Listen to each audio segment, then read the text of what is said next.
Seven Heavens Studios presents The Grand Adventures of Rowan, Episode 2, To the Seaside.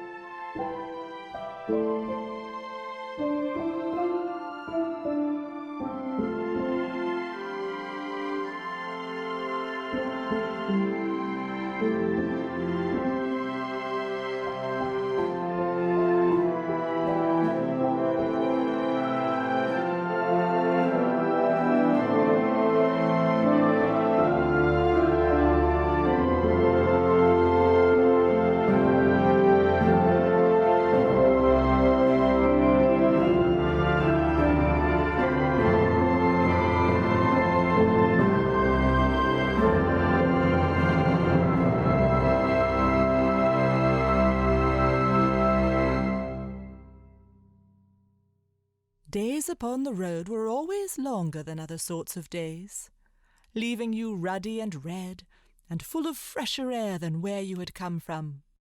Though memories of home were still soft in his mind and tender in his heart, Rowan thrilled to be on the rolling road at long last, headed west towards the seaside and Black Crag Manor on the blustery cliffs where Uncle Rufus lived.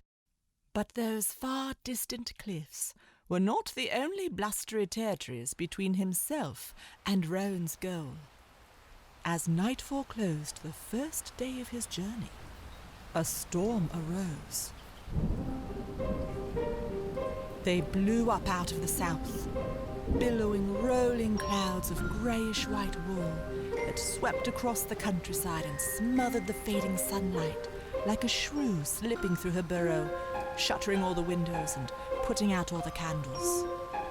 Rowan really did love a good storm, but he was accustomed to enduring their trials whilst safe in his old oak, not while traipsing along an open highway, exposed beneath scattered stars.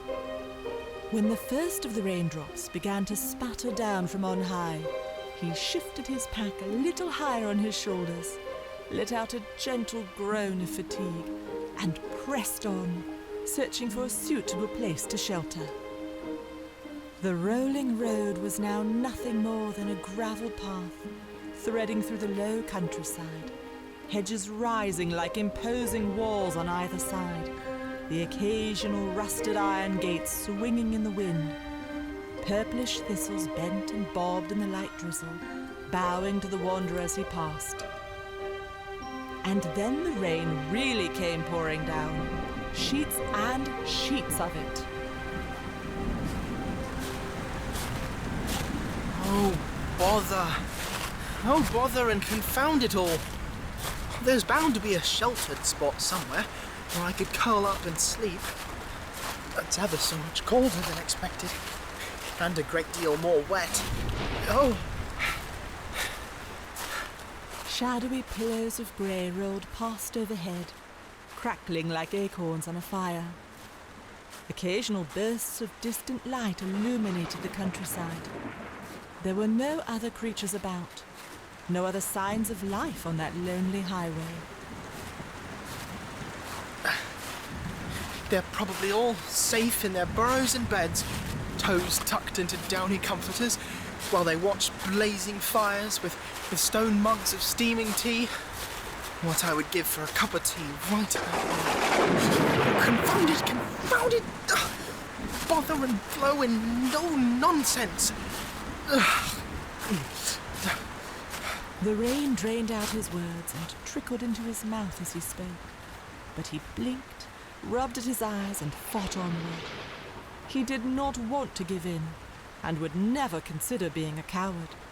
But the storm was so fierce, and the night growing so dark. Surely there was shelter somewhere. As he passed by a gap in the hedge where the gorse and heather was beaten flat by the storm, he pulled his collar tightly about his ears to guard against the now howling wind. After he had continued several paces, he paused, stood curiously upright, and then scuttled back to the gap, peering through the dusky dark night. Were his eyes fooling him? It can't be. That light, it seemed like a campfire. Some distance away, across a field and past a thicket of ferns and fir trees, there seemed to be a flickering light. It glowed faintly in amber hues, promising warmth and food and safety. Could it be? Or was his fatigued mind conjuring fantasies? It doesn't matter much whether it's a real fire or not. It's worth a go anyhow, and there might be shelter in the thicket. We'll make do. It'll be better than trudging the road in this mess. Halfway across the field, Rowan tumbled into the muddy ruts of a wagon path that traced over the hill, 2 parallel depressions in the soft earth. Someone must have been through with a cart of some sort. Perhaps that explained the light that still lay ahead, flickering from out of that dell of fir trees and scrubby ferns. It took some time for the intrepid little Marten to battle his way across the field, but he eventually succeeded and began fighting through the wall of green stuff to reach the shelter and safety that he hoped lay within. And no sooner had he passed beyond the outer border of the thicket than he saw the source of the light, the source of the safety and warmth. A fire was lit in the center of the dell, and its warming light splashed upwards onto a sort of wagon or coach, hung about with all assortments of pots and pans and cowbells and wet ribbon. Beside the fire lay a long, dark figure, a woman propped upon one elbow, a book between her hands. Rowan had scarcely interacted with humans thus far in his sheltered life, and he knew only 2 things to be true of them: that they were selfish creatures, continually seeking out a way to bring themselves wealth and favor, and that they contained the capacity for extreme compassion. He banked his case on the latter of these truths and cautiously approached the enticing glow, his wet jacket and sodden fur seeping rivulets into the drier floor of the leaves. The intruder remained unnoticed until he was only a few meters from the warming fire. Then the gypsy started, looked up, and sighted the diminutive Marten through dark, piercing brows and darker eyes. The woman did not appear particularly alarmed, and did not close the book. Rather, a curious look came over her face, and she watched silently as the creature drew near to the opposite side of the fire, shrugging its burden from its shoulders. What you doing, little fella? Oh, you can come to the fire. Never fear. It's a cold and strange night. It is a strange night if e'er I saw one. And ain't you a curious one? A curious one indeed. They stared at each other for a few brief seconds, the Marten remaining silent and watchful. And then the woman dropped her dark head back to the book and continued to read, glancing up only occasionally to check on her uninvited guest. Removing his sodden coat and wringing the water out of it the best he could, Rowan rolled it up as a pillow beneath his head. The fire was so warm, and its joyous crackling so comforting, that he soon fell asleep beneath a bower of fir needles that dripped with moonlit rain and revealed scattered patches of a storm-smoothed sky.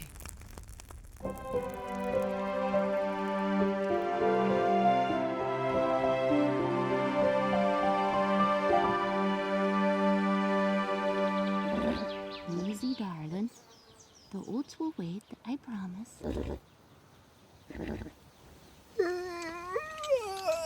Oh, morning already. Oh, my. All right, all's well. Let's go, darling. Let's go. I ought to get moving as well.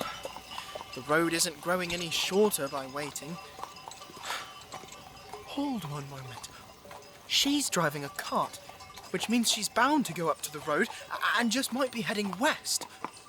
Seizing his pack and darting forward, the Marten quickly closed the distance between himself and the departing wagon. Taking hold of the hanging bell pull, he swung up onto the running board, gripping the wrought iron guardrail with all his might as the cart bumped up the hill, lurching in the soft earth. When they reached the smoother gravel of the road, and the gypsy urged her horse west, the adventurer smiled to himself. Surely the gypsy's cart would travel faster than his little legs might, and the lady would never even notice the passenger's presence. Now I shall reach the seashore, and Uncle Rufus, and Black Crag Manor, even sooner than I had thought. For 3 merry days the intrepid explorer journeyed with the gypsy, sleeping beside the woman's fires at night, and riding at the rear of the coach during the days. It was during this stage of his journey that Rowan was able to reflect, to draw upon poetic inspiration and travel-spurned creativity. Therefore, when the road forked and the gypsy's cart turned southward, the Marten slipped from his perch, tightened up his pack, and marched off down the westerly road, humming a ditty of his own construction. The road is long and longer still for weary travellers who travel it. What's next? But they who wander till they reach their home and find it. Oh. Rowan was not entirely certain what the "it" stood for at the end of the poem, but it felt mysteriously important and somehow quite meaningful. And so he left it there and continued on beneath ripening summer skies, singing to himself and smiling. Rowan was smiling still when he heard the first of the raucous cheers some distance behind him. It sounded as though it were a great party of individuals, though the voices were smallish and rather shrill. Taking a pause to breathe and fetch a drink from his flask, he looked back down the tree-shaded lane and saw them marching over the hill, a great throng of field mice, their leaders beating tom-toms and blowing most passionately upon tiny fifes as they marched up the rolling road. There must have been several scores of them at least, and all were decked out in bright ribbons and festive apparel, their tiny forms as cheery and joyful as the sun above. Keep up, you lot! We'll never get there in time! Look out! Oh, finds the ditch. But the cards have returned for sure. I found another cowslip. That makes 7 for me. I've 8. Oh, there's another one. That's 9. You shan't beat me now. I say, mine's the ditch. It's another cowslip. Mine has ever so many. Oh, pardon me. Not at all. Enjoying yourself? Ever so much. Are you going to the festival too? Afraid not. I'm going to the seaside. Oh, how dashing. I've always wanted to go to the seaside. Sylvia! Come on! I'm coming! Late! Sorry, got to go. Goodbye. Where is she? Where is she? Where is my Amelia? A motherly-looking mouse in blue dress and starched apron had halted in the very middle of the procession and was spinning about, looking from side to side, wringing her hands with a most distressed countenance. The other mice simply continued to wind their way past, most of them ignoring her plight. But the concerned Marten did not. Excuse me, have you lost someone? You were calling for Amelia. Are you missing her? Is she a relation of yours? She's my baby. Oh, dear. She was here one moment, and now she's gone. She's gone. Try to calm yourself, madam. I'm sure she hasn't wandered very far. Apparently, field mice did not have the most sensible brains, nor the sharpest eyes.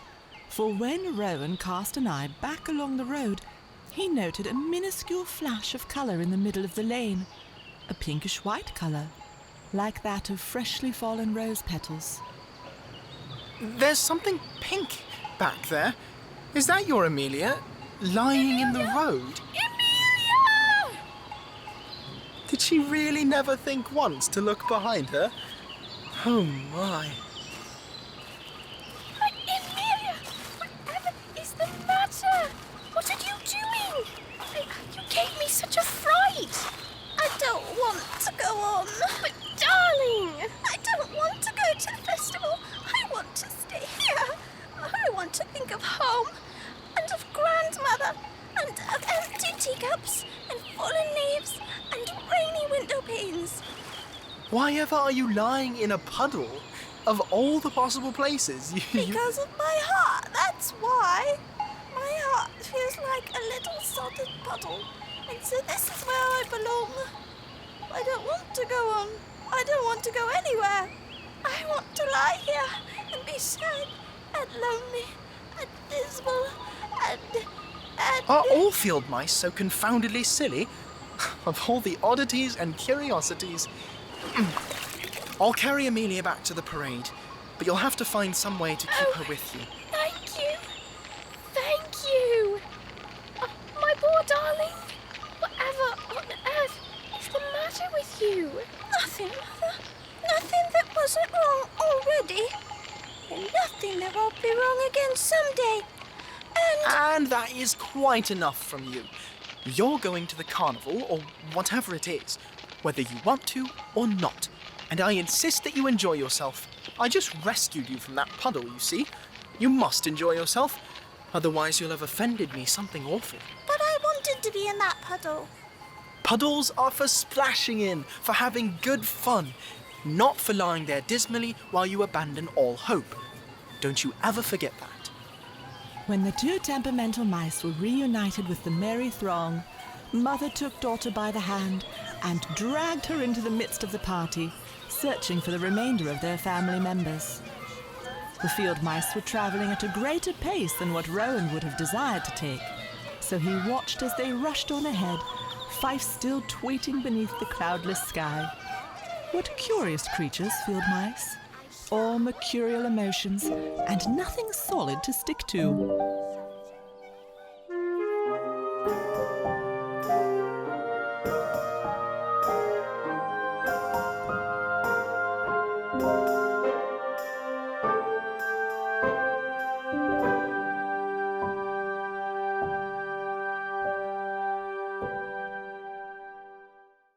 That night, Rowan slept beneath a star-filled sky, tucked in the crook of a weeping willow beside a country brook that reminded him of his own dear burbling stream, save that this one was full of strange starlight and the reflection of constellations that were unfamiliar to the traveller.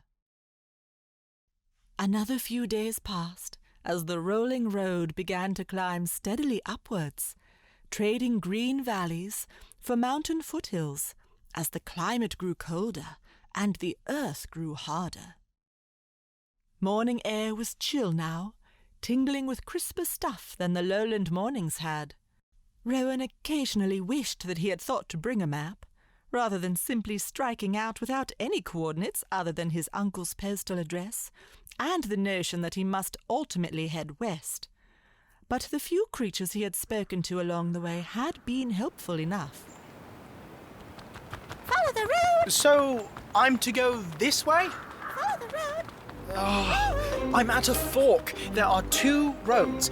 You want me to... Follow the road through the hills! Through the hills! Now, wait. The hills that go up or the hills that go down? Through the hills! Through Oh, the hills! bother. Follow the road through the hills!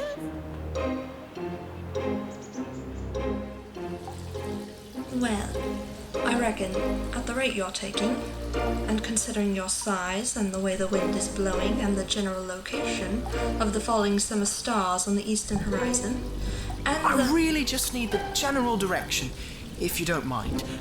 Right then. See that mountaintop? The one shaped like a clover? I believe so. Oh, I see it now. Splendid. Now, you don't want to go that way. You want to go the other way, over those mountains and down the western side of the range. There you'll find your destination.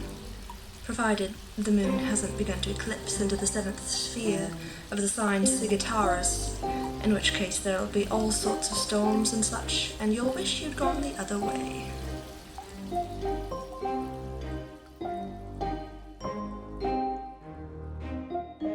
So the brave and determined Marten trod onwards, his feet sore each night, but his heart stout and happy.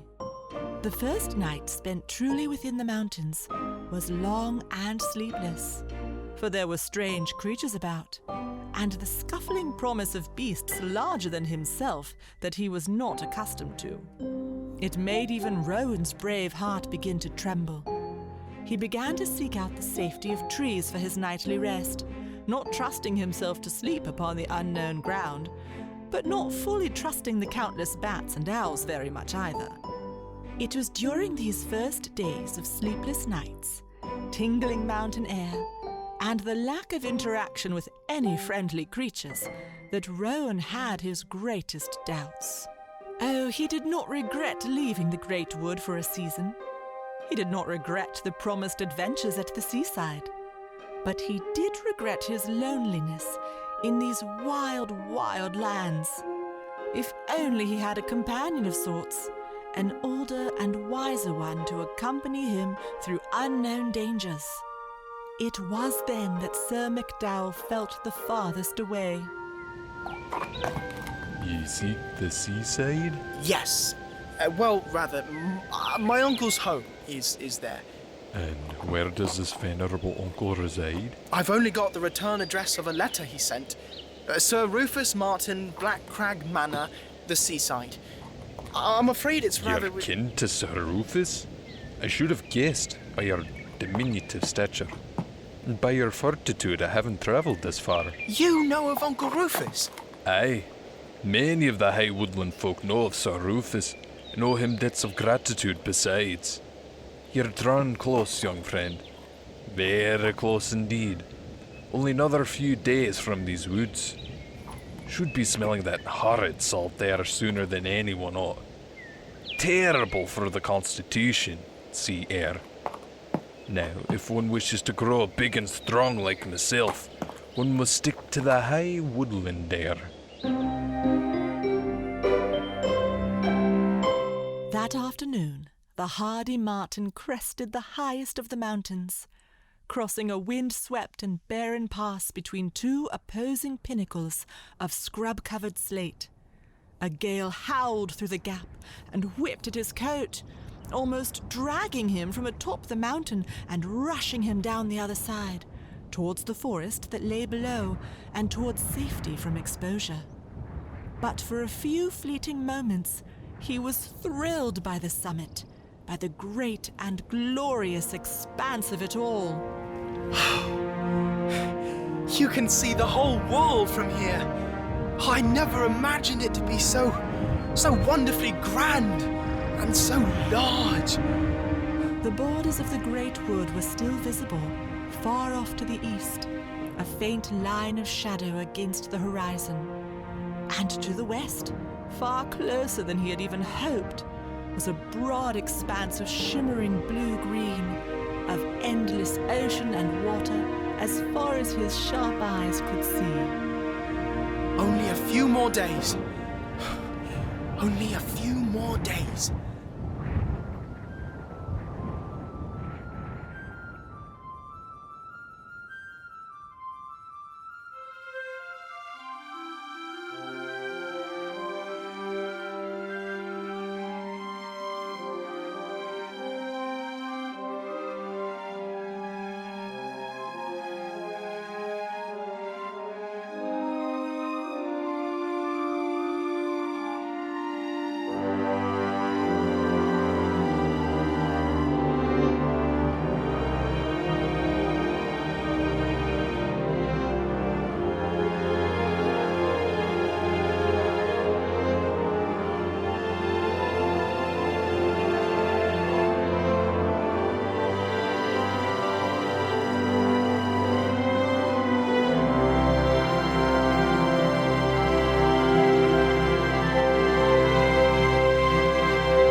After spending the night sharing a burrow with 2 rather hospitable red squirrels, Rowan set out afresh, his heart determined to reach his goal, especially now that he had seen it and had been reassured to its existence and waiting glory.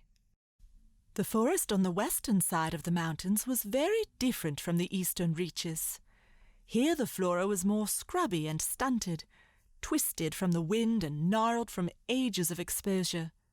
The grasses and thistles that grew in these valleys were rough and brown and dry, whispering secret things as the wind stirred them. And the animals seemed hardier too. Gone were the sleek, fat, happy creatures of the great wood and the stream. These beasts were lean and raw, fast and hardened by the more extreme elements. There were creatures about that Rowan had yet to see, but he knew they must be there, watching him scurrying through the undergrowth, never quite in sight, barely close enough for him to catch their movements in the corners of his sharp eyes. It was these characters that truly provoked his curiosity. About midday, Rowan tripped out of the highlands towards golden hills and a glistening brook that lay nearly 100 yards off, a smaller and sterner version of his own riverbank. Water rations were running terribly low, and a bath for his aching feet would be most welcome. As he approached the enticing ripple of water, he forgot for a few brief moments the fleeting ghosts of his imagination, the never-quite-there creatures that followed him. Now this is nice. Otto would have such a time, the old boy. Such a time. It's a rather solitary stream, though. Ours is ever so much more busy. Oh, my, that is cold. Oh, terribly cold.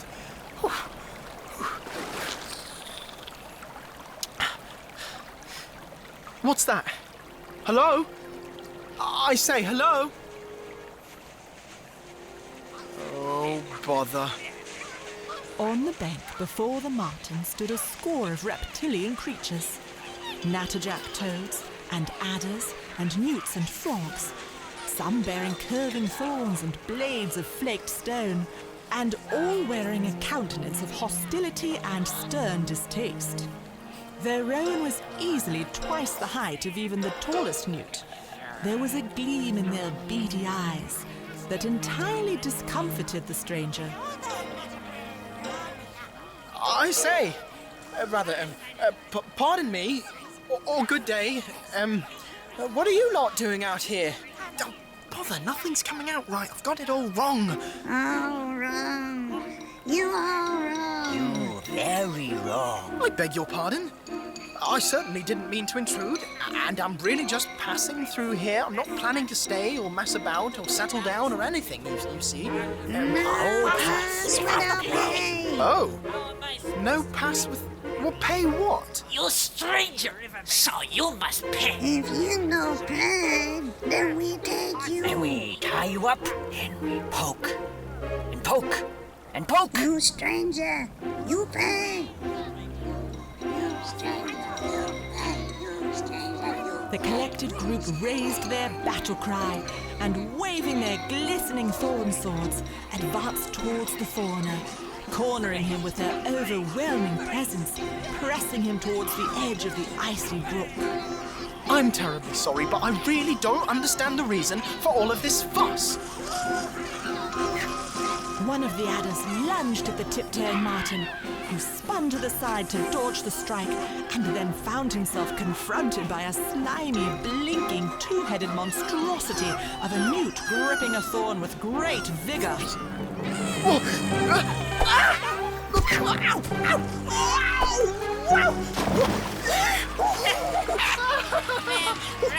You go away!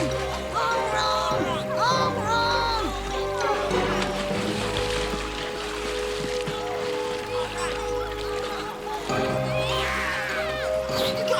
I'm going! There! My pack is soaked, and I'm chilled through and through. Are you satisfied now? Whatever are you looking at me like that for? What is it now? Well, don't just stand there. I thought you were all fierce and... Coming! Lord of Sea! Here! Lord of Sea! Here! Not Lord of Sea! Not Lord of Sea! Who is here? Whatever do you mean the Lord of Seas here? With a mighty hissing and rushing of water, a whirling eddy formed between the two banks and began to rise, rippling and shaking and shimmering as a form dreadfully large to behold raised itself out of the water. The leathery shell was the first to emerge, darkly green in the noonday sun. And then the great turtle was standing in the middle of the brook, its neck and head and fins slowly stretching forth towards the collected assailants on the far bank, crawling forward to tower over them as they cowered in fear. Rowan merely watched this impressive creature with amazed terror, glad he was no longer on that side of the river. Why you disturb my slumber? What is cause of this noise? You made promise. You promise you not disturb water. You promise you not disturb my slumber. Was not us, great lord. Was not us. Then who? Who must I eat this day? It was him. He disturbed you, mighty lord. He did. Every arm stretched to point beyond the great turtle, to point at Rowan's sleek, waterlogged form, where he stood gawking at the proceedings with amazement. That is, until he realized what was happening. The great turtle lord turned himself about and raised his head towards the intruder, revealing one scarred, blinded eye and one eye gleaming the color of inky night. You done this? Look, I am so sorry. They were attacking me about some sort of toll or payment and such, and I fell into the river, and it never occurred to me. Oh, bother. I never thought that... You not from here? Well, not particularly. Please, I never meant to do you any harm. They're the ones that tried to stick me up like a pincushion before drowning me. Lies. Oh, lies. They foolish. In their anger, they cause you disturb my slumber. But you seem kind, and your face wise. I will not eat you this day. Well, thanks. Rather, I must say. I also am not from this place. Blessed journey, pilgrim. I will find another to pay for this wrongdoing. With that proclamation, the leatherback turtle turned to the gathered army of reptiles and began to snap at them with sharp jaws as they dispersed, clambering over one another and screaming with dismay. There was nothing further Rowan could do, though he did feel badly for the foolish creatures. So he turned, shook the water from his fur, and set off down the hill. The last he heard of the commotion was the Lord of the Sea, thundering. No disturb my slumber. No disturb my slumber.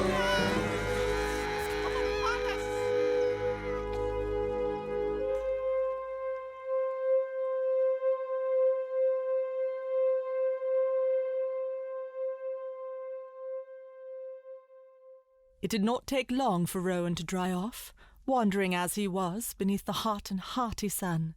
The remainder of that day was spent in contemplation of the curiosities of reptilian life and the forward-looking joy of reaching the seaside in mere hours. Something of that promise and hope helped to lend wings to his feet, driving him onwards at a scampering pace that did not seem to ever tire, even when he licked out the last of his munitions of raspberry jam, leaving the jar by the wayside for the ants to peruse. Breasting a hill covered with a blanket of warm grass and cheerfully nodding poppies, the sprightly young Marten trotted onwards, noting a forest some distance ahead of him, the golden fields lying between himself and its shadowy border. I wonder how far off the seaside truly is. It would be rather nice to arrive by nightfall, after all the cold and unfamiliar nights spent out of doors. But what's one more, really? I'd just rather like to get there. I say Nanette would have turned back long before now out of sheer impatience. Dear Nanette. What the dickens? Oh, wow. Oh, wow. Oh, wow. What? What is it? A sudden and frantic explosion of sound and blue feathers rose from the grass before Rowan, causing the Marten to freeze in expectation. The alarmed creature circled several times, repeating his cry as he examined the intruder, quieting a bit when he noted Rowan's size and confounded demeanour. Oh, sorry, pal. Not many out and about. It gave me a fright. I'd rather say the same. Well then, what are you doing out here, all alone? I'm going to the seaside. The seaside? To see my uncle. The seaside? The seaside! Oh, the seaside. Yes, the seaside. What were you doing when I stumbled along and gave you a jump? I'll show you. Over here! Over here! Following the bird to a little poppy-filled swale, Rowan noted what seemed like the scene of a great struggle. The flowers were bent down in every direction, the grass matted and flattened by the presence of larger bodies than his own. And in the very bottom of the swale was a canvas pack, not unlike his own, torn down one side with its contents scattered about in the afternoon sunlight. Some scuffle or crime had taken place here, but beyond that, he could not make anything of it. Bit of a mess! Bit of a mess! It's a bit of a mess! Bit of a mess! You don't say. I do say! I do say? Ooh, what's that? Looks to be a coin. A human coin. Do you have much use for such things in these parts? Not much. Oh, but it's shiny, and I like shiny.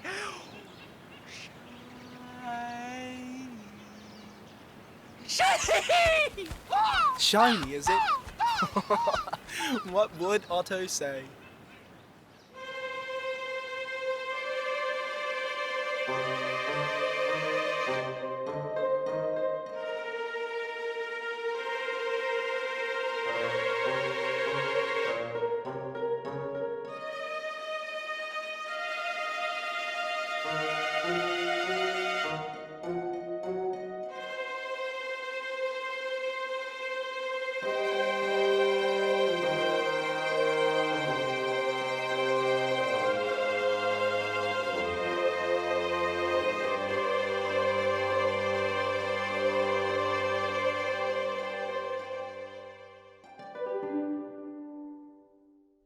As dusk fell, it became apparent that Rowan must necessarily pass through the dark and twisted wood that was approaching. Looming up before him, this forest was not at all like his great wood, but was rather the antithesis of everything he had come to know and love about home. It was gnarled and twisted, seeming to be full of bad thoughts and darkness and gloom. Something about the survival of only the most hardy and strong had stripped all the beauty and mythic wonder from the branches of the skeletal, wizened trees, lending them a harsher, crueler air, an air of foreboding and warning. Oh, do I really have to? Surely there must be a way around. Or perhaps I could find a safe place to sleep until morning, and then continue through during the day. Oh, it's so terribly deep and dark. Do I have to go through it? There's bound to be a way around. Bother! What's that sound? It almost seems as though it were coming from within the forest. If I knew any better, I would say that it were... It's the sea! Oh, it must be wonderfully close if I can hear it, even from this edge of the forest. And if I can hear it now, then surely I could reach Uncle Rufus by sundown. Down with fear and darkness! What rubbish! I'm going to the seaside. The instant Rowan passed from the hills into the pine wood, he could feel a distinct change in atmosphere and ambience. But he pushed on, refusing to allow himself any weakened emotions. It would be all right. He was going to see Uncle Rufus. He was going to the seaside. Ravens were still calling back and forth overhead, and the dry leaves beneath his paws crunched rather loudly, the sound echoing about the stunted tree trunks and grasping finger-like branches. It had grown much darker than before, and now long shadows danced about him, threatening to seize a hold of him should he pause for a breath. But pause he must, and when he did, Rowan was certain he could hear the sounds of scurrying creatures somewhere unseen. It'll be all right. I'm going to the seaside. Then he dashed forward, darting from one protective tree trunk to the next, glancing upwards into the mass of dark needles and branches to be on the alert for owls or any other unknown nocturnal predators. It wasn't that he was afraid of being attacked. It was just... I am afraid of being attacked. Oh, bother! Oh, bother, oh, bother! Rowan just wanted to be out, to be through, to be done with it, to complete his arduous journey, to be free. For the first time since he left the old oak and the great wood, he really wanted so terribly to be safe at home. As he paused for a breath, something skittered behind him, slipping behind a bristling pine tree. Rowan's heart skipped. I'm going to the seaside. I'm going to the seaside. I'm going to the seaside. I'm going to the seaside. I'm going to the seaside. I'm going to the seaside. There were creatures following him. He was sure of it now. 2 or 3 or 4 of them. Creatures of at least his size, or even larger. He tried to picture Black Crag Manor, where it perched on the cliffs above the thundering sea. I am going to the seaside. I am going to the seaside. It was almost pitch black now, and there was no moon. The end of the forest and relief from its dismal shadows was nowhere in sight. Was he to lose himself in the depths of this evil place now, when he had been so close to victory, even after the glorious vision of the sea that had lured him within? In an instant, his stalkers were upon all sides, broad, mean creatures, slinking with disdainful and conceited grins. Going to the seaside. I'm going to the seaside! You hear that, Robbie? He says he's going to the seaside. Oh, how nice. Visiting grandmother, are we? It's a poor little mink. I am not a mink. I am a marten, and a very brave one. A marten. Never. What's that? It's what he is. That's what. Well. It doesn't look like much. I tell you, it's been slim pickings in these parts. We ought to be headed south. Never mind that. What shall we do with him? Same as we did with those rabbits last night. Yeah, that was right. Oh, what a hoot and haw they put up. Aggie, you were prime. Oh, hello. Might I carry your bag? Never fear. I'll care for it as if it were my very own.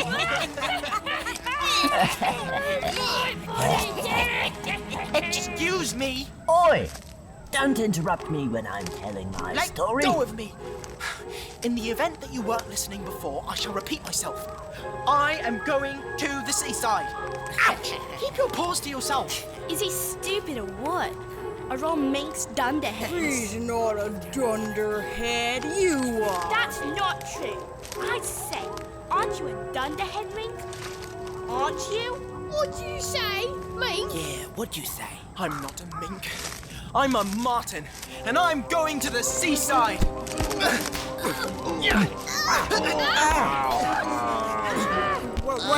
Where is it? I can't see it. Over there. No, it's Hazel. I am going to the seaside. Over here, guys. Over here, you two. Oi! Get off me! I'm not on you. Hey, what did you hit me for? I didn't hit you, I hit him. You most certainly did not. You fools! He's going to get away! Not if I've anything to say about it. Where are you, mink? You can't hide forever. There he is. I see him. It's him. I know it is. Where? I can't see a blooming thing. Yeah. Through those trees. Looks like. Fire! Fire! Fire! Grab for your life, every man for himself. I told you! We should never have come before. Ah! My tail! It's on fire! Come back here, you fools! My tail! Help! I've been shot. You haven't been shot, you idiot! He's just firing blanks! Have you any sense at all? Ah! I've been shot! You haven't been shot, you idiot. He's just firing Oh, blanks. leave off it! It's him! It's him for sure! The little tower! Not again! I can see him. He's coming. Your love! Not the same! Not the same!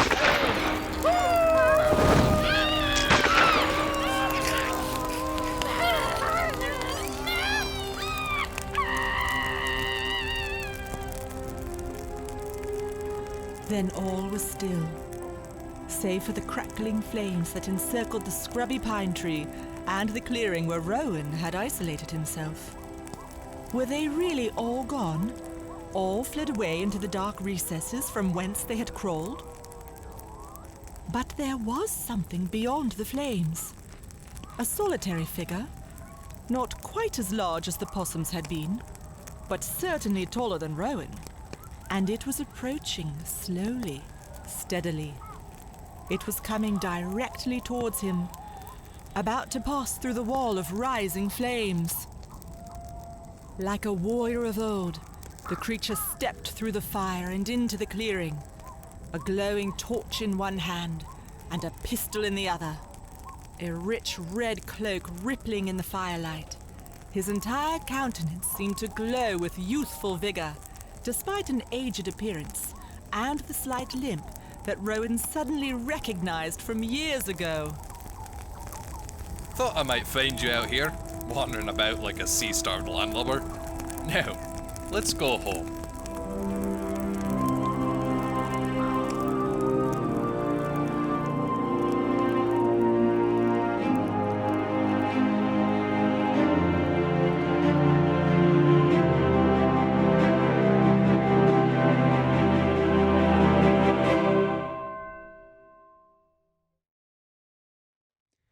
You've been listening to the Grand Adventures of Rowan, Volume 2, To the Seaside. I'm Caleb Cleveter, and I played the part of Dan. Gabby Smedra was your narrator, and Caleb Smedra played Rowan Marten. Laurie Jacobs played the Gypsy, Quinn Smedra played Edgar, Tabitha Toth played Josie, Gracie Shin played Sylvia, Ava Smedra played Cassandra, Jennifer Sorensen played Mother Mouse, and Madeline Cleveter played Amelia. Gabby Smedra played the Starling, Sage Tomasini played Elliot, Tyler Mack played Wallace, Angie Grady played Pang, John Harlow played Fang, and Aaron Karpala played the Turtle Lord. Caleb Toth played the Blue Jay, Quinn Smedra played Willie, John Harlow played Aggie, Ava Smedra played Tully, Angelina Santalucia played Shoni, Jennifer Sorensen played Robbie, and Tyler Mack played Uncle Rufus. The Grand Adventures of Rowan is written and directed by Caleb Smedra and produced by Seven Heavens Studios. Until next time, Happy adventuring.